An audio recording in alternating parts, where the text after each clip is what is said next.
what is happening in Pakistan today?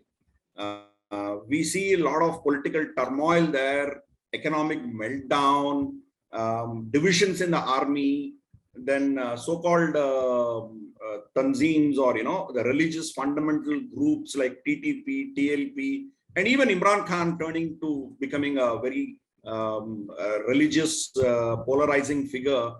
How do you see the canvas panning out in Pakistan as a whole today, and how do you see the road ahead for it?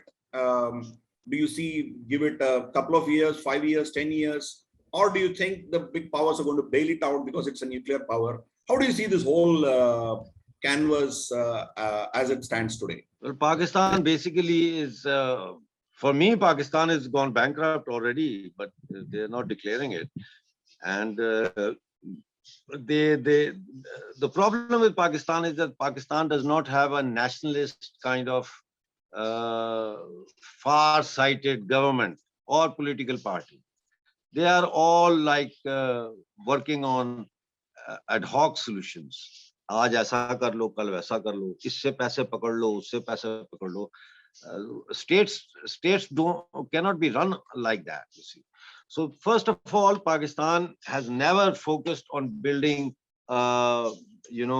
industrial base based on cottage industry, a flourishing cottage industry. जो थोड़ी बहुत थी, toys industry थी, shoemaking industry थी, या इस किस्म की, China has wiped it out because Pakistan did not put heavy tariffs on Chinese products. They were cheaper, so the local cottage industry manufacturer, they disappeared. Because there is no cottage industry, there can be no small industry, because cottage industry is the foundation of small industry, and then the small industry is the foundation of heavy industry. So there is no industrialization. Secondly, there has never been an effort to mechanize agriculture. So agriculture is still being done the way it used to be done 5,000 years ago. So there's no productivity there.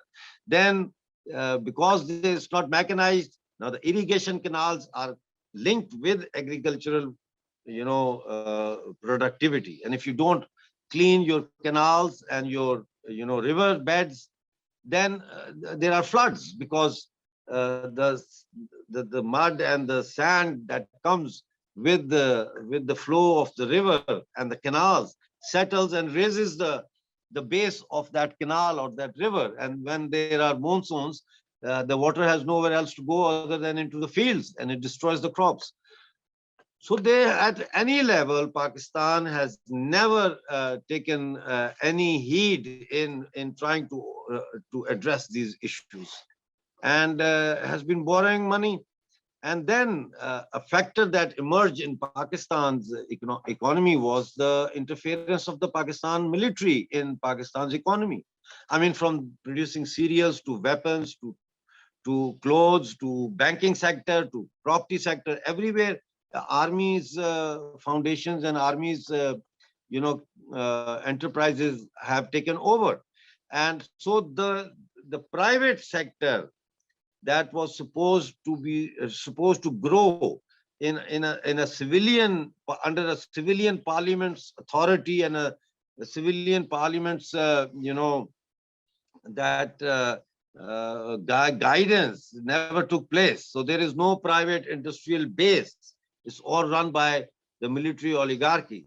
So that then has again brought in corruption in the high icons of power. Generals are very corrupt. I'm not talking about the common soldier, poor guy who has to pay 1,000 rupees to his subedar, even if he has to take a leave to visit his family. But corruption of the army, that's why I say this army is not a fighting army. It's a corrupt army. They are property dealers. They are commission agents. So on one hand, you have an army who's not nationalist anymore, whose nationalism is directly proportionate to how much profit this state can give them, in terms of budgets and cuts and kickbacks and stuff. And on the other hand, you do not have an independent private sector that could, so you don't have a public sector industry and you don't have a private sector. So that is how Pakistan today has brought itself to its knees, and there is no way out of this. There is totally no way out of this unless Pakistan declares itself bankrupt and starts clean. But who's going to do that? Imran Khan is a religious demagogue.